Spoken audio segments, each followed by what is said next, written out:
I think there's more trivia in this that we've had in like the 7 episode of Daleks. So that's kind of cool, I think.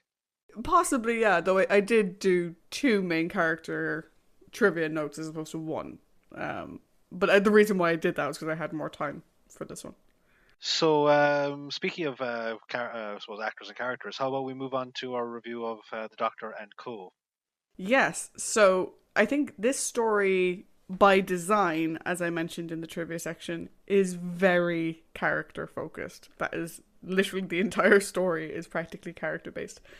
So, Paddy, I'm going to put it to you first. Right. What did you think of the Doctor in this story? So, how I have viewed everything up until now is that this is actually one continuous arc. These 13 episodes are actually just one big, especially, yeah, like they're one big season, I think, even though they're in a bigger season. And I think this is the final stages of the evolution of the Doctor from being a a wander. Well, like, we can't call him Time Lord yet because it's not announced, but a wanderer in time and space to being someone that has to interact with different people on a continuing basis, and he learns from it and he grows from it, and he becomes the William Hartnell First Doctor that we all know and love.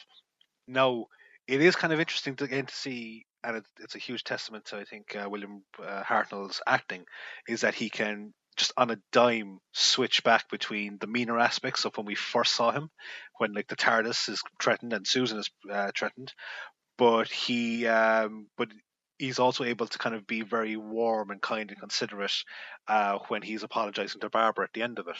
And I think this is a fantastic.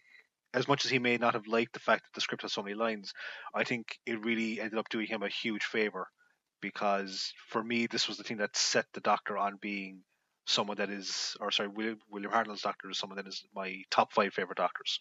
One thing that I did kind of find interesting at times was it just I might have picked up on it a little bit wrong, is that he did seem to have a bit more concern for the safety of the TARDIS than Susan.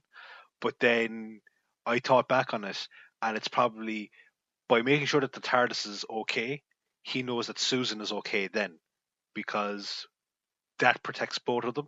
So by association, him protecting the TARDIS is protecting Susan, and that's my kind of thoughts on the first Doctor.